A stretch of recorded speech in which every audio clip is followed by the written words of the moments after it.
Avant de commencer cet épisode, j'aimerais vous parler d'un concours original organisé par l'association Rêve. Rêve, c'est une association qui promeut le recyclage de manière écologique, éthique et végane dans la mode. Et pour fêter ses 5 ans, elle a décidé de soutenir la création française en organisant un concours. Pour participer, c'est très simple. Il faut imaginer une création mode textile en adéquation avec les valeurs de l'association qui sont le recyclage, l'écologie, l'éthique et le véganisme. La création qui aura remporté le vote du jury professionnel dont je fais partie et du public sera produite en série. L'association prendra en effet à sa charge la fabrication de la pièce via des ateliers éthiques en France. Les inscriptions sont ouvertes et vous avez jusqu'au 1er mai pour participer. Pour recevoir le dossier de candidature, envoyez un mail à contact@rev.fr. Bonne chance et merci à l'association Rêve de soutenir Nouveau Modèle. Je crois que s'engager, c'est inspirer aussi les gens autour de nous, de leur dire que si toi, une personne lambda, peut finalement changer les choses à ton échelle, bien tout le monde est capable de le faire aussi. Qu'est-ce que je peux faire moi à mon petit niveau pour laisser un monde meilleur? Si on attend d'être parfait, on ne se lancera jamais, on ne commencera jamais. La clé essentielle du féminisme, c'est la notion de sororité. Ça sert à rien d'avoir 15 jeans dans son placard vu qu'on n'en porte que 2. Bien consommer aujourd'hui, c'est acheter des belles pièces et pouvoir les accessoiriser, les réinventer, les porter différemment. Vraiment savoir ce qu'on achète parce qu'on l'aime vraiment et qu'il est intemporel aussi. Bienvenue dans Nouveau Modèle, le podcast sur la mode responsable et engagée. Je suis Chloé Cohen et chaque mercredi, je donne la parole à des femmes qui font bouger les lignes de l'industrie textile. Parce qu'elles connaissent les impacts négatifs de cette industrie sur nos vies et sur l'environnement, ces femmes ont choisi de mettre en avant une mode plus humaine, plus durable, plus inclusive et moins polluante pour notre planète. Cette semaine, je reçois Parisatis Pemani, créatrice de la marque Cira. Je connais Parisatis depuis plusieurs années, on s'est rencontrés à l'école de commerce de Reims. Depuis, je suis son parcours, ses prises de parole sur la mode responsable et sur l'Iran, car Parisatis est franco-iranienne. Avec Parisatis, nous avons parlé de la mode comme enjeu politique et social en Iran, de Made in France, des problématiques de prix et d'accessibilité de la mode éthique et de son rapport aux vêtements pour apprendre à s'accepter. Je vous souhaite une très belle écoute. Bonjour Parisatis. Bonjour Chloé. Merci beaucoup d'avoir accepté cette invitation. Merci à toi. Alors pour cette première question qui est devenue un petit peu rituelle, j'aime bien aller creuser ce qui s'est passé en arrière, enfin dans l'enfance de mes invités. Est-ce que tu pourrais nous dire où est-ce que tu as grandi, dans quel contexte familial, un peu quelles valeurs tu as reçues de la part de tes parents? Alors moi j'ai un petit peu bougé. C'est peut-être pour ça que j'aime autant toujours bouger aujourd'hui. Je suis née à Paris. Ensuite, on est allé vers Versailles durant l'adolescence et j'ai fini en terminale à Strasbourg. Okay. Donc ça, c'est géographiquement parlant mon parcours. Et ensuite, en ce qui concerne les valeurs, donc j'ai une mère française, un père iranien, tous deux complètement athées.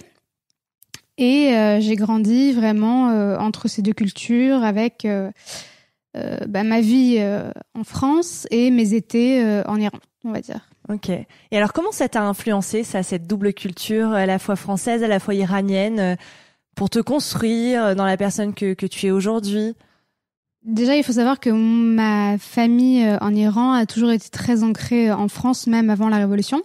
Mon grand-père a fait maison Alfort vétérinaire et ma grand-mère était professeure de français au lycée français Jeanne d'Arc de Téhéran. Ok. Donc même avant, on va dire la Révolution, ils avaient déjà ce pied entre Paris et Téhéran. Et c'était justement deux cultures qui étaient très similaires dans pas mal de choses, notamment l'art, la culture, la mode. Ok.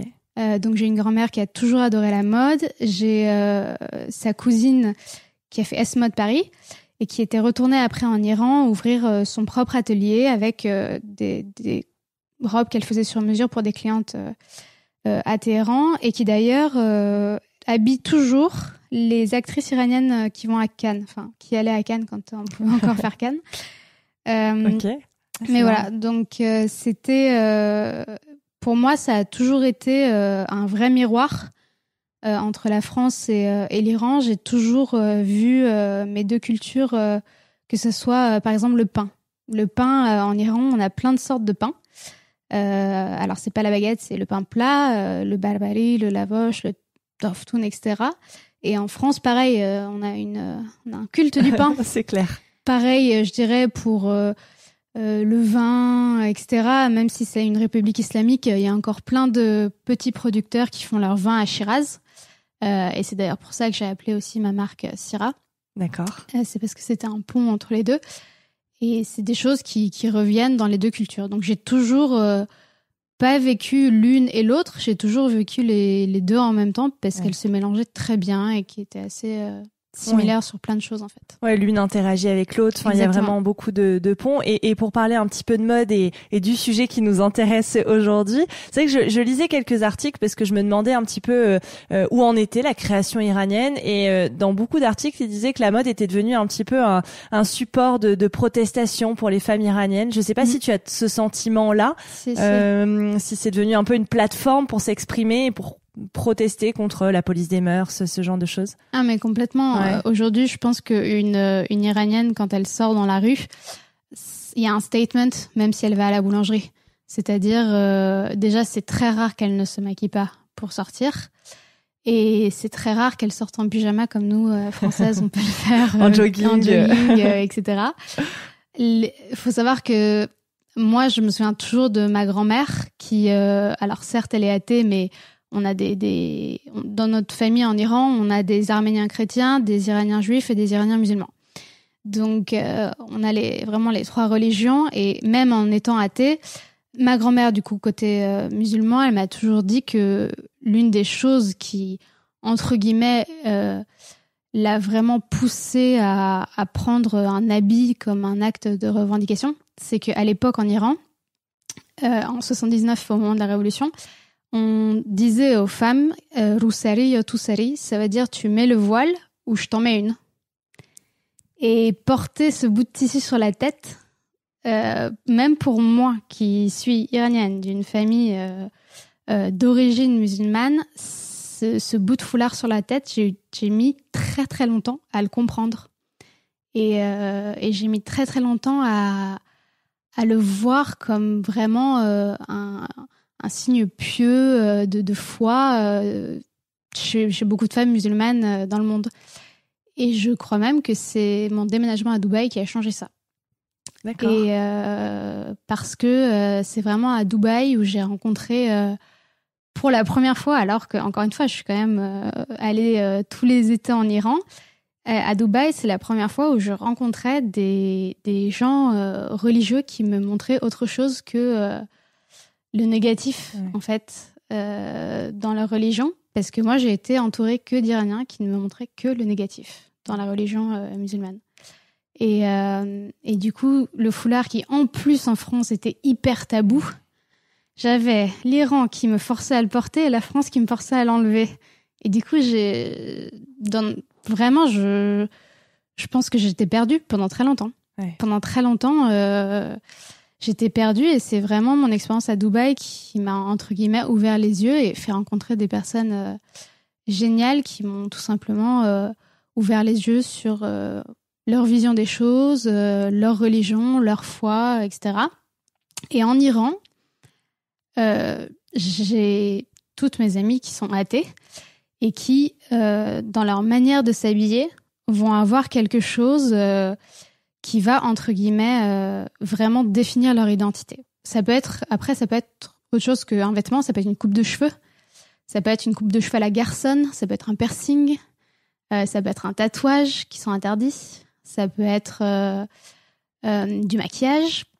Et en termes de mode, s'il y a un truc à retenir par rapport à, par exemple, ce foulard, c'est qu'en Iran, il y a donc en France, on a des modes qui passent, voilà, la mode du plissé, de la bourgeoise, de la marinière, etc. En Iran, c'est une certaine façon de porter ton foulard. Ça va être la mode on va mettre un bout du foulard sur l'épaule, mais pas le deuxième. La mode du foulard qu'on va Vraiment, je sais pas comment elles font parce qu'elles trouvent mille et une façons de réinventer le foulard. Et sans jamais aller vers soit du turban, soit vraiment, entre guillemets, le vrai tchador. Mais elles arrivent à être très créatives avec ce qu'on leur impose de mettre et je trouve ça génial. Ok, ouais, c'est vrai que c'est hyper intéressant. Et comment on te parlait de mode quand tu étais plus jeune ? Alors moi, j'adorais la mode. Vraiment, j'adorais changer de vêtements comme si j'étais une personnalité différente à chaque fois. Et je dis toujours depuis un certain temps que c'est parce que quand j'étais dans le ventre de ma mère, on était 3. Et elle a perdu les jumeaux et il y a que moi qui y suis restée, des triplés. Et j'ai un peu absorbé leur personnalité.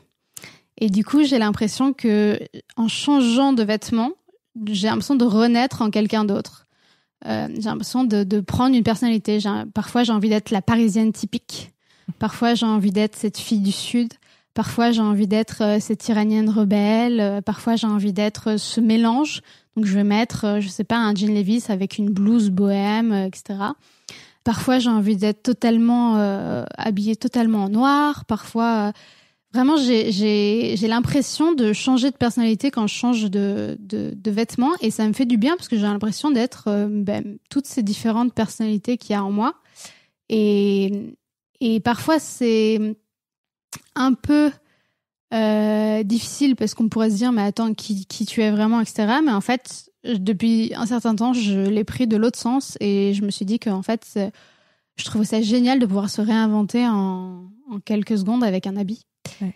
Et donc, en Iran, c'était très chic. Ces femmes étaient très chic. C'était les années 70, fin des années 80. C'était des femmes qui adoraient Paris et la mode française, qui vraiment ne vivaient que pour les défilés. D'ailleurs, la cousine de ma grand-mère venait faire tous les défilés et achetait toujours le gros Vogue des défilés pour ensuite retourner en Iran et puis recréer les mêmes pour ses clientes qui ne pouvaient pas avoir accès à ça. Et moi, j'étais quelqu'un qui allait dans le placard de mon père, de ma mère, de tout le monde et puis qui faisait un peu mon mélange. Et je pense que c'est pour ça que j'ai très vite aussi adoré chiner dans les vintage. C'est parce que avant d'avoir les vintage et d'être en âge de pouvoir chiner des habits, j'allais chiner dans le placard de mon père, dans le placard de ma mère. Et une anecdote assez drôle, c'est que je n'avais aucune notion de la saisonnalité. Je voulais mettre des petites jupes et des petites robes en hiver et des grosses doudounes en été. Donc j'avais aucune notion de confort. S'il faisait chaud ou froid. S'il faisait chaud ou froid, je me réveillais et puis j'avais envie d'être cette fille qui sera emmitouflée aujourd'hui alors qu'il fait 30 degrés dehors. C'est marrant. Voilà. Et comment a évolué ton rapport aux vêtements ? Parce qu'il me semble que quand tu étais adolescente, tu racontais ça dans une interview, c'était une façon de te sentir bien dans ta peau. Comment ça a évolué tout ça ? Moi, depuis mes 3 ans, j'avais un IMC qui était bien au-dessus de la moyenne. Et vers la fin, un IMC qui était limite dangereux pour la santé. Et il y a un médecin très intelligent qui avait dit à ma mère, elle ne maigrira pas tant qu'elle se sentira belle. Tant qu'elle se sentira toujours aussi belle. Parce qu'en fait, quand t'es enfant, tu as une confiance en toi, tu te sens beau et puis après, il y a les autres enfants, l'adolescence. C'est même avant l'adolescence. Ouais. Moi, je me souviens, le la grosse, pour être très franche, j'étais la grosse. Et le la grosse, il est arrivé vers mes 6-7 ans, quoi. Très, très jeune. Donc 6-7 ans, donc j'étais la grosse. Et puis un jour, ça m'a fait mal, je pense. Je me suis pesée et je pesais le même poids que mon père. Et je me suis dit, il y a quand même peut-être un problème. Et oui, je pense que c'est le regard des autres qui a joué sur ça et j'ai maigri. Et la mode à cette époque, pour moi, était vraiment un moyen de porter l'attention sur autre chose que mes rondeurs, en fait.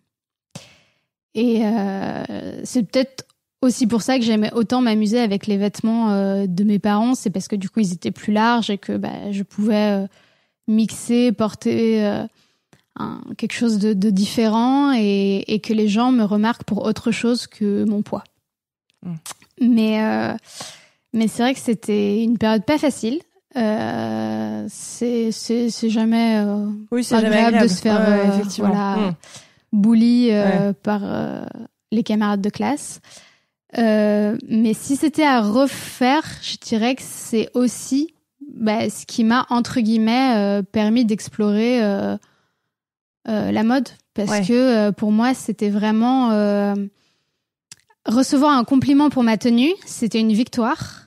Parce que du coup, on faisait pas attention à ce qu'il y avait en dessous. Ouais, t'as utilisé la mode comme ce moyen d'expression un petit peu de ta personnalité, en fait, de qui tu étais plus que ce à quoi tu ressemblais, quoi. Exactement, et c'est vraiment je cite toujours Bill Cunningham et sa citation. Pour moi, la mode, c'est vraiment l'armure pour survivre au jour, quoi, enfin, à la vie. Et même encore aujourd'hui, je sais que quand je me sens pas bien, quand je me sens vraiment au fond, il y a rien qui me met de meilleure humeur et qui me fait me relever que me maquiller, m'habiller et reprendre entre guillemets ma vie en main, quoi. Ouais. Ok. Ouais, non, c'est intéressant. Et donc là, on va commencer à parler de Cira, mais juste avant, pour comprendre pourquoi tu as décidé de créer une marque responsable, à quel moment tu as pris conscience des dérives de l'industrie textile ? Justement, quand je vivais à Dubaï, j'ai déménagé en 2015 et après 1 an et demi à Dubaï, où il n'y a que des malls et des grands magasins, ça me manquait déjà de pouvoir chiner dans les vintage, parce qu'à l'époque il n'y en avait pas, maintenant il y en a un peu plus et des très sympas, mais à l'époque il n'y en avait pas, ça me manquait de chiner et j'avais commencé à suivre Marie de Wet de Maison Cléo et j'avais entre guillemets eu un espèce de ras-le-bol pour ces vêtements Kleenex que j'appelle Kleenex, c'est-à-dire tu l'utilises une fois et puis tu le jettes. Malheureusement, j'étais un peu dans cette mouvance-là. C'est-à-dire, j'achetais des vêtements, mais des vêtements de fast fashion, du Mango, du Zara. Comme on l'a toutes fait. Voilà, de toute façon. Et c'est des choses que je mettais 1 ou 2 fois et puis qui me plaisaient plus, qui se déformaient, qui allaient pas. Et au-delà de ça, non seulement il y avait eu le scandale du Rana Plaza, donc on commençait à connaître les dérives, on va dire, de niveau de vie des travailleurs, etc. Mais à côté de ça, c'était aussi une prise de conscience vis-à-vis du nombre d'articles que j'achetais et à qui j'avais envie de soutenir, en fait. On se rend pas compte, mais notre pouvoir d'achat, c'est une vraie arme. Et j'avais envie de soutenir, justement, quand on voit on discutait de ça tout à l'heure, quand on voit une entreprise, c'est très opaque.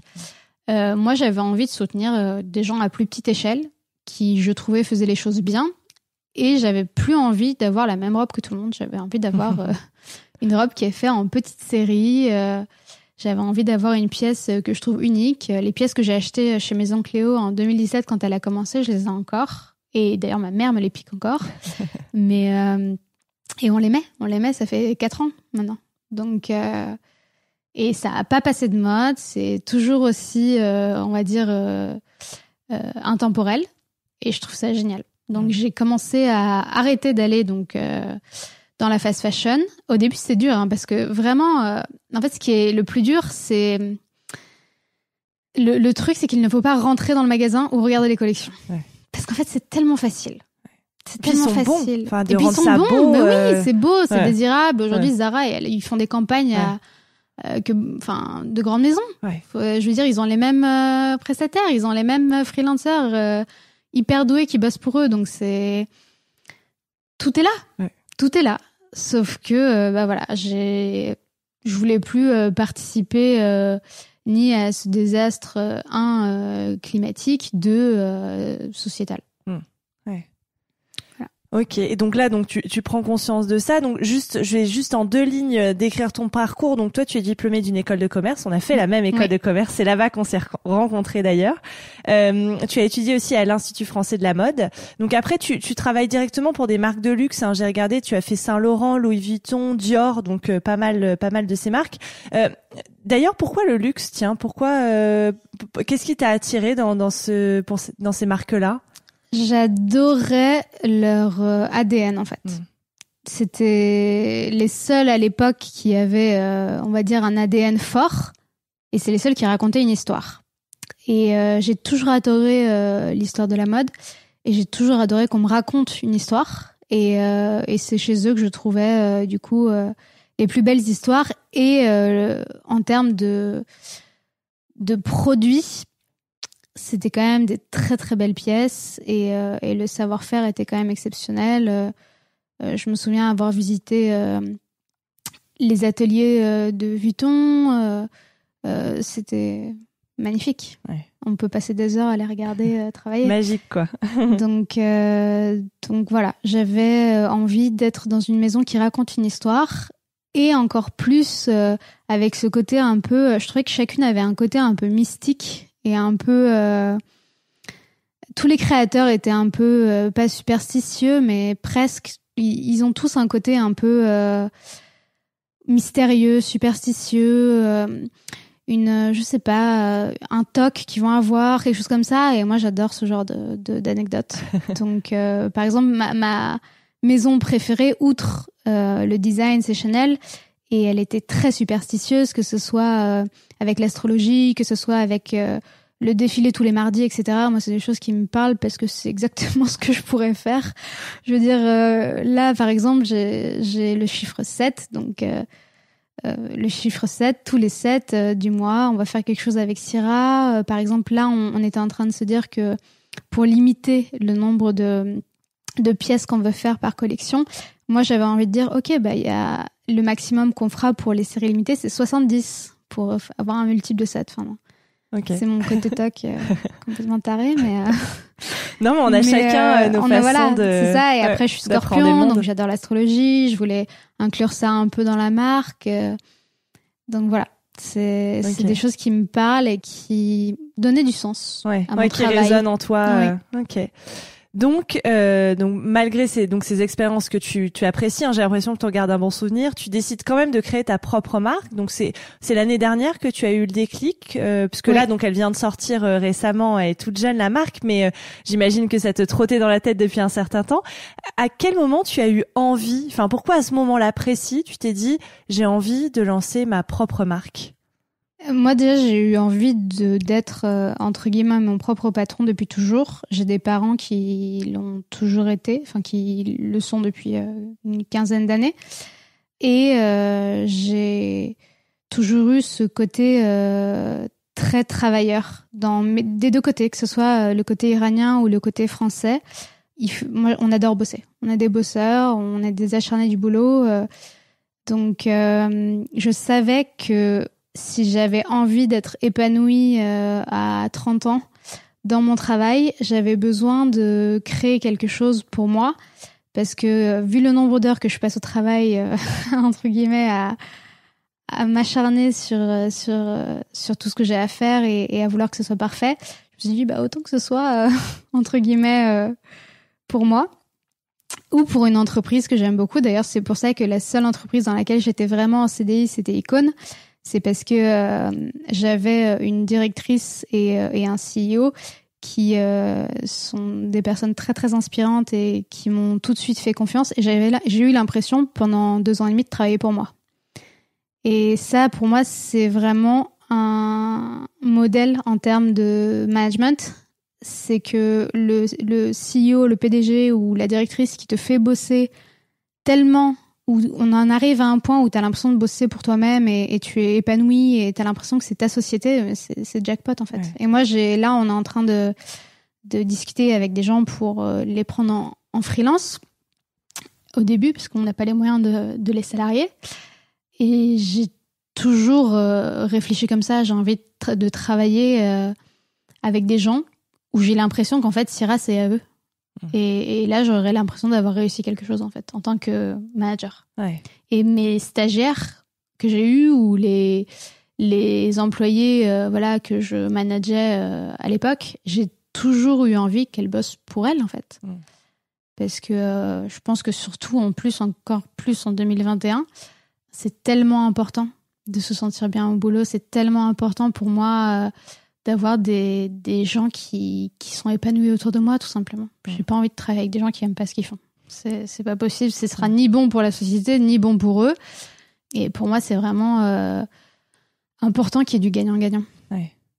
Et d'ailleurs, tu me racontais quand on s'est eu la première fois au téléphone pour préparer cette interview, tu me disais quand même que tu avais hésité à lancer une nouvelle marque de mode parce que tu avais l'impression qu'il y en avait déjà beaucoup et que tu avais cette conscience-là écologique, sociale et que tu savais pas trop comment tout gérer. Donc, qu'est-ce qui a provoqué le déclic et à quel moment tu t'es dit bon, c'est bon, là, je suis alignée quand même avec. Alors avec déjà, moi, j'avais commencé toute seule avec le vintage. Donc, le vintage et l'upcycling, ça me dérangeait pas, entre guillemets, dans le sens où, justement, on revalorisait et on recyclait, entre guillemets, ce qui allait polluer. Et quand j'ai rencontré Marion, donc mon associée sur Cira, on a pris la décision de ne créer aucune matière première dans notre collection propre. Donc, soit on va travailler avec des fins de série de grandes maisons qu'on trouve à Paris, soit on va travailler avec des matériaux comme par exemple Econil, qui est du nylon recyclé, ou des matières recyclées, du coton recyclé, du polyester recyclé, de la laine recyclée, parce qu'aujourd'hui on recycle tout. Et tant mieux, c'est super, parce que ça fait moins de déchets. Et donc on a pris la décision de travailler qu'avec soit du recyclé, soit du fin de série. Et là je me suis sentie tout de suite mieux parce que j'avais pas l'impression de rajouter une énième production, une énième couche d'empreinte carbone sur toute cette industrie, mais justement de tirer les déchets et de faire un peu de ménage. Ok. Voilà. Ouais, donc là, tu t'es sentie suffisamment alignée avec tes valeurs pour lancer ta marque. J'en profite d'ailleurs parce que tu le dis très bien sur ton site internet que les matières premières, c'est assez essentiel parce que c'est là où il y a le plus gros impact. On se rend pas compte parce que c'est vrai que les marques essaient de nous noyer un peu dans toutes les informations, mais c'est vrai que c'est vraiment primordial la matière première parce que c'est celle qui a le plus gros impact dans la fabrication du vêtement. J'en profite pour citer quelques chiffres. Je me dis ça peut pas faire de mal. C'est dans une étude qui a été publiée par Deloitte. Donc, il dit la production des matières premières représente 15% de la contribution du produit au réchauffement climatique, 30% de sa contribution à la dégradation des écosystèmes, 18% de son impact sur les ressources et 31% de sa consommation d'eau. Donc, clairement, on voit à quel point c'est important de choisir des matières qui ont un faible impact. Et effectivement, en faisant de l'upcycling ou du recyclé ou ce genre de choses, on arrive à limiter au maximum l'impact qu'on peut avoir. Donc c'est assez chouette d'avoir d'avoir ce parti pris là. Je continue un petit peu sur les matières parce que on en avait parlé. Il me semble, tu vas sortir un pull en rami, je crois. Alors ça, c'est pas avec D'accord. Cira. Ok. C'est avec Sisterwood, qui est une marque anglaise qui produit en Chine, qui a un atelier en Chine. Et d'ailleurs, on commence à parler du Made in Asia comme quelque chose de assez positif maintenant. Donc, c'est assez drôle et je trouve ça assez intéressant de voir comment le lundi, on peut parler d'une chose en très mauvais termes et dire que le Made in China, c'est horrible, ou le Made in Asia, et puis le lendemain, se dire, en fait, si tout est fait là-bas et qu'au final, ton produit, tu le transportes au client final, ça peut marcher. Et ça peut être, entre guillemets, tout aussi soit nocif, soit bon pour la planète en fonction de où tu l'envoies, que si tu faisais tout faire en France et que tu envoies ta robe en Australie. Nous, par exemple, on fait pour l'instant en France, mais on envoie dans le monde entier. Donc oui, on est très mauvais là-dessus, mais justement, en tant que... Et là, c'est mon côté franco-iranien, je me vois mal restreindre je me vois mal ne pas être inclusive sur ça. Je peux pas, parce que pour moi, c'est tellement important d'offrir la même possibilité et la même chose à toutes les femmes, quelles qu'elles soient dans le monde, que j'arrive pas. Mais effectivement, il y a des gens qui diront qu'il n'y a pas de sens à, entre guillemets, faire de l'upcycling ou faire du Made in France en choisissant ces tissus en France pour envoyer en Australie. Moi, j'essaye de me dire que je fais de mon mieux et qu'il y a certaines petites choses, comme le transport qu'on n'arrive pas encore à maîtriser, mais que peut-être on maîtrisera. Et encore une fois, c'est des sujets tellement changeants qu'il faut faire aujourd'hui très attention. Et c'est pour ça d'ailleurs que quand je regardais que tu avais sorti ton ton agence de consulting par rapport au wording, etc. Je trouve ça très intéressant parce que, par exemple, aujourd'hui, on commence à dire que Tesla et les voitures électriques, c'est une tragédie écologique. Et moi, ça me fascine comment on peut passer du coq à l'âne comme ça sur des sujets en disant à tout le monde acheter des voitures électriques parce que comme ça, on va sauver la planète. Et puis, un mois plus tard, leur dire non mais attendez, vous avez fait la pire des erreurs, c'est une catastrophe écologique. Moi, j'ai un voisin qui est ingénieur et qui me dit c'est la plus grande arnaque du siècle. Donc, qu'est-ce qu'on fait ? Qu'est-ce qu'on consomme ? Il faut rester positif, on fait de notre mieux. Et c'est pour ça que j'ai adoré quand Marion est venue vers moi pour Syrah et qu'elle m'a dit, moi, j'ai envie de créer une société où on travaille avec du bon sens. Et c'est ce qu'on essaye de faire. Et bien sûr qu'on n'est pas parfaite. Bien sûr. On est très loin d'être parfaite. Personne ne l'est, de toute façon. Personne ne l'est, on est bien d'accord là-dessus. Mais on essaye de faire les choses bien, avec du bon sens et pour satisfaire nos clientes. Voilà. Ouais, bien sûr.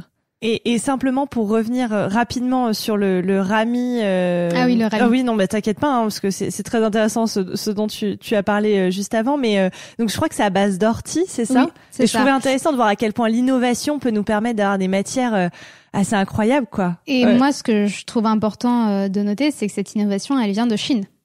Donc, on peut taper sur le Made in China, qui est justifié dans beaucoup de cas.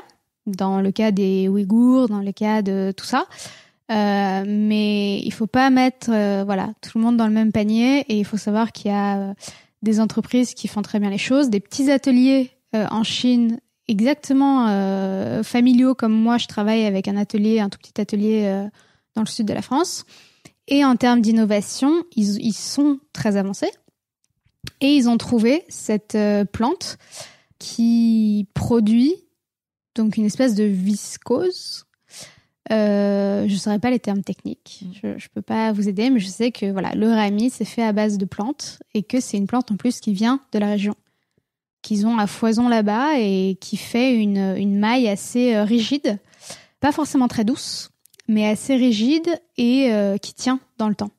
Voilà. Ouais, ça c'est pas mal. Et ça donc c'est pour une collab avec Sisterwood. C'est pour une collab avec Sisterwood. Alors le pull en Rami, donc je dois recevoir les prototypes là d'ici 2 semaines. Donc je te dirai s'il est assez doux ou pas, parce que moi il y a rien de pire.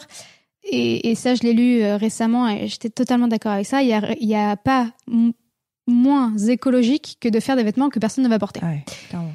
Donc si ce pull en Rami est trop piquant et pas doux et rêche, on va pas le faire. Ouais. Okay. C'est simple. Ouais. Mais elles en avaient fait un l'hiver dernier qui était formidable et que j'avais adoré et qui était en Rami. Et donc je leur ai dit allons-y, essayons sur ce type-là, sur cette forme-là, et on fait une collaboration où elles ne vont utiliser que pareil, soit des fins de série, soit des matières encore une fois recyclées et ce qu'on dit entre guillemets aujourd'hui sustainable, qui est utilisé par tout le monde à tout c'est va. Ça exactement. Mais voilà, c'était entre guillemets ma demande quand elles sont venues vers moi avec cette proposition de collaboration. Je savais déjà, parce que j'avais déjà travaillé avec elles et je savais déjà que leur atelier, c'était un petit atelier, qu'elles faisaient des petites quantités aussi. Elles sont pas du tout sur 1000 pièces, elles sont sur des petites quantités. Et donc je savais que tout ce qui était éthique, elle m'avait montré les ateliers, elle m'avait montré des vidéos. Quand c'était avant tout ce qui était Covid, donc elles avaient fait un voyage là-bas et j'avais suivi ça par vidéo et photo. Et tout ce que je leur ai demandé là pour cette collection, c'était d'essayer de moins produire, ou alors de produire avec des matériaux qui soit tiendront dans le temps, soit étaient déjà existants. Ouais. Ok, non, mais c'est chouette. Bah écoute, on va suivre ça. Alors on va voir si ce pull sort ou non.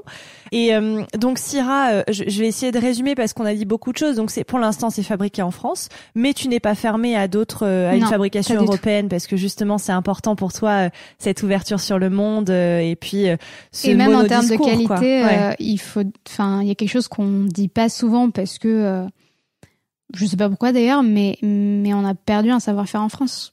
que le Portugal, l'Italie et l'Espagne ont su développer. Enfin, si on reste entre guillemets autour de la France, aujourd'hui au Portugal, on a un rapport qualité-prix, et je dis bien un rapport qualité-prix, qui est assez extraordinaire et qu'en France, on n'a pas. En fait, moi aujourd'hui, je travaille avec un atelier. On a changé 3 fois. Enfin, on a visité 4-5 ateliers avant de trouver un atelier avec qui travailler, parce que c'est des prix made in France. Donc, ma robe à la production, elle me coûte 2,5 fois plus cher qu'au Portugal. Mais il fallait que la qualité soit au rendez-vous aussi. Et c'est très compliqué de trouver en France des gens qualifiés. Et il y avait une question de prix aussi, tu me disais, parce que toi, il y a une question de prix, bien sûr. Cette inclusivité qui est importante pour toi, et tu disais, sûr. C'est vrai que je vends des vêtements qui sont un peu chers et c'est ça. Ouais. Mais pas non plus. En fait, c'est nous aujourd'hui, on marche pas assez. Par exemple, pour faire du wholesale sur notre collection là actuelle, on a cette collection là, on l'a sortie en se disant on ne fera pas de wholesale parce que on ne marche pas assez. Et en fait, c'est très compliqué de trouver en France des gens qui vont vous faire une bonne qualité à un prix qui n'est pas exorbitant, et aussi en termes de quantité. Nous, on fait de la précommande. Donc, il y a des semaines où on envoie 50 commandes, il y a des semaines où on va en envoyer 20. Et aujourd'hui, produire en dessous de 100 pièces, c'est très très compliqué en France. C'est très compliqué de produire en dessous de 100 pièces. Et vu que nous, c'est de la précommande, soit, en fait, on va être obligé d'attendre que la précommande dure 1 mois pour avoir 100 commandes, être sûr d'avoir 100 commandes, soit, en fait, on est obligé d'aller vers des ateliers plus petits, mais qui, du coup, sont plus chers. Ouais, c'est complexe. C'est complexe. Il n'y a pas cet entre-deux, alors qu'au Portugal et en Espagne, ils ont très bien réussi à faire cet entre-deux et à proposer des quantités qui sont pas exorbitantes tout de suite avec des prix avec des prix plus chers. C'est Après oui, il y a des couturières et des couturiers en France qui sont très bien, mais du coup là on va plus être dans le modèle de Maison Cléo par exemple, où ça va vraiment être vraiment 30 pièces par semaine, quoi. Pas plus. Ouais. Et là, c'est un autre business model. C'est ça. Et puis d'autres prix aussi. Et d'autres prix, bien sûr, d'autres prix. On n'a pas du tout les mêmes prix, donc ça, c'était aussi important pour Marion et moi de ne pas être exclusive dans le prix. Aujourd'hui, on vend, par exemple, notre robe qui a le mieux marché en velours, elle est à 110 €. 110 €, une robe comme ça, faite en France. Honnêtement, vous en trouvez pas. Ou alors, c'est des sociétés qui, entre guillemets, ont des investisseurs derrière, qui ont investi, qui ont déjà produit avant les commandes et qui peuvent se permettre d'avoir 1000 pièces. Ce qui n'est pas notre cas. Donc, on a fait au mieux pour, entre guillemets, trouver un atelier qui fait tout à la main et qui est à taille humaine, qui paye bien ses salariés, etc. Parce que ça aussi, c'est facile de faire du Made in Paris à Aubervilliers, dans les espèces d'horreur, nos entrepôts qu'on peut trouver aujourd'hui. Pas cher, mais la conscience, elle en prend un coup, quoi. Ouais. Donc voilà, nous, on a trouvé pas qu'un atelier, on a trouvé 3 ateliers avec qui on travaille, qu'on aime beaucoup, et avec qui on avance petit à petit. On apprend, ils apprennent. C'est une expérience entrepreneuriale pour tout le monde, parce que même les gens qui font du Made in France aujourd'hui, ils apprennent tous les jours de cette industrie qui est changeante, mais constamment. Ouais. Donc... Ok. Et toi, tu habites à Marseille. Je fais juste petit aparté parce que j'ai l'impression, mais de mon regard extérieur, que le sud de la France est quand même en train de vachement se développer sur la confection, sur les ateliers et tout. Je sais pas si tu as eu cette impression-là, mais plus j'entends des marques, plus j'ai l'impression qu'il y a des marques qui choisissent le sud de la France pour leurs ateliers de confection. Oui. Nous, on a trouvé quasiment tous nos partenaires entre Marseille, la région PACA, Et je sais que, par exemple, pour la maille, on a eu beaucoup de contacts à Roanne, donc vers Lyon. Cependant, là encore, on a eu un problème avec les quantités. C'est qu'ils ont des trop grosses quantités pour nous et qu'on peut pas se permettre de c'est pas notre modèle, on est sur de la précommande. Alors après, on a des plus petites collections qu'on va sortir, mais ce sera vraiment une dizaine de produits, donc c'est pas énorme, mais on veut rester sur de la précommande parce qu'on estime que c'est moins de déchets. Et donc à Roanne, c'est tout ce qui est maille. Et ensuite, oui, dans le sud de la France, il y a pas mal d'ateliers qui se sont développés. Mais je sais que oui, moi, je demande qu'une chose, c'est qu'un atelier me contacte et me dise, nous, on est là pour vous, on aimerait travailler ensemble. J'attends que ça, en fait, de trouver plusieurs partenaires avec qui je pourrais produire en France pour ne pas aller au Portugal. Vraiment, si j'arrive à trouver, je le ferai avec plaisir. Mais par exemple, là, j'ai contacté une entreprise à Roanne et c'est pas possible avec nos prix. Ou alors, il faudrait que je vende mon pull 350 €. Et ça, c'était justement le sujet qu'on avait abordé avec Marion, c'est que dans la mode responsable, on commence à avoir tous les styles, donc chaque femme peut s'y retrouver, mais pas tous les prix. Donc, je pense que ça serait un peu comme le bio en France. Donc, à l'époque, c'était cher, c'était réservé, à des gens qui avaient les moyens, etc. Et puis, petit à petit, c'était possible. Nous, c'est ce qu'on essaye de faire à notre échelle. C'est-à-dire, on a une toute petite marge, mais votre robe, elle est faite pour l'instant en France. On va peut-être effectivement aller au Portugal pour la maille, pour ces raisons de quantité et de prix. Mais si demain, moi, j'ai plusieurs ateliers qui viennent me voir et qui me disent, moi, je peux te faire la même qualité, encore une fois, la même qualité pour le même prix que ton fournisseur portugais, mais je serais ravie de le faire en France. Mais c'est juste que faut pas oublier qu'on crée un business pour aussi pouvoir embaucher des gens, faire tourner une économie, faire tourner un pays. Et moi, je sais que c'est pas possible d'avoir des prix, une marge trop petite, c'est pas viable. Ni pour les gens, ni pour l'entreprise, ni pour nous. En fait, c'est des choix de business plan. C'est-à-dire, il y a des gens comme Maison Cléo où elle dit, nous, on sera jamais énorme et c'est notre choix. Voilà.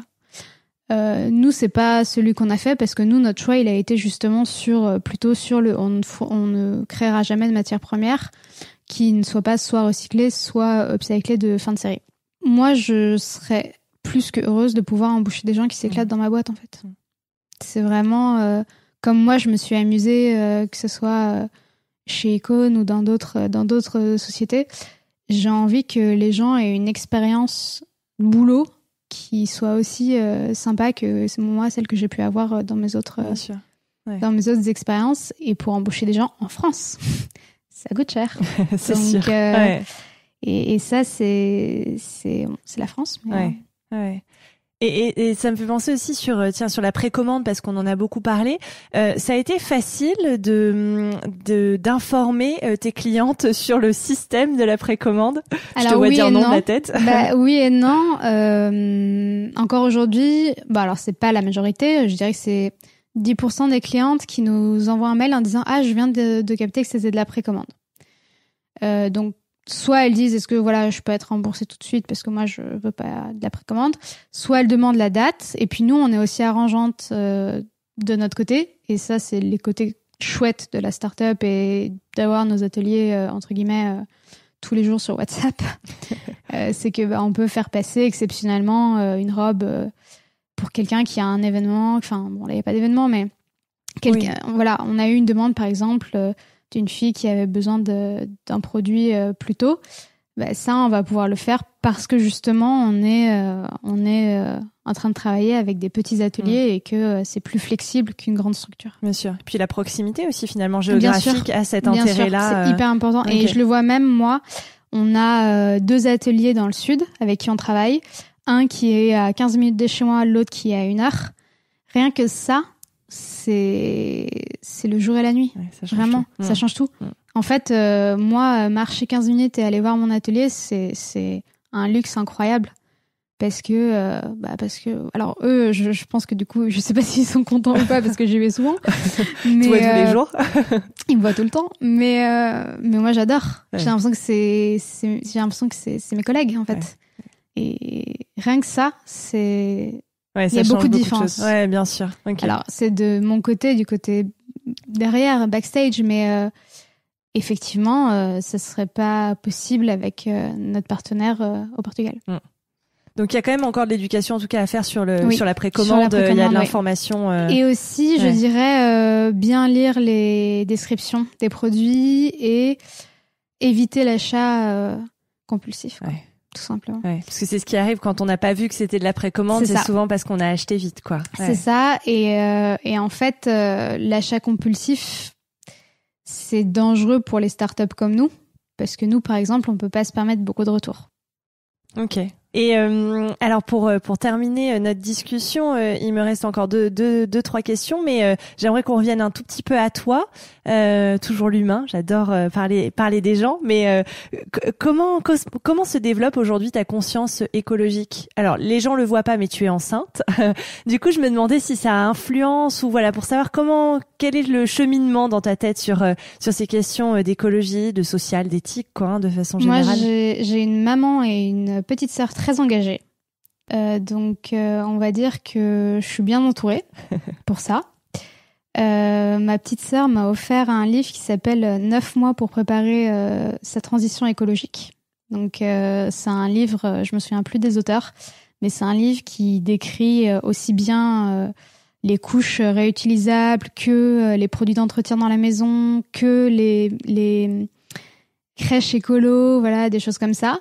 Et qui, entre guillemets, te donne des outils pour essayer d'accélérer ta transition écologique avant le bébé, pendant le bébé et un peu après. Et c'est un livre super que je recommande à tout le monde parce qu'on y apprend plein de choses. Ils sont assez dans les faits et dans les chiffres, donc c'est sympa parce qu'on n'a pas justement ce pathos de il faut achète électrique parce que c'est mieux pour l'environnement. Non, là on te dit voilà combien de couches tu vas utiliser par mois pour ton bébé et voilà les alternatives. Tu choisis. Donc je trouve ça assez, c'est pas du tout et puis il y a pas ce côté culpabilisant. Donc il est top et donc oui vraiment je pense que depuis que je suis enceinte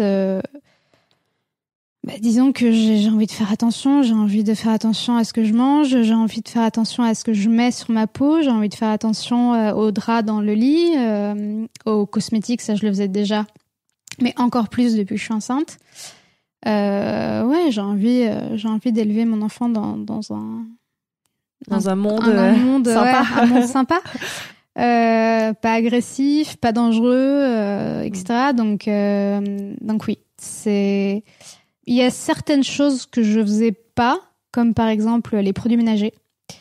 J'utilisais, alors oui, j'achetais la gamme vert, voilà, des choses comme ça. Mais là, on va passer on a commencé à passer l'étape au-dessus qui est vinaigre blanc et puis bicarbonate de soude et on voit ce que ça donne, quoi. Ok.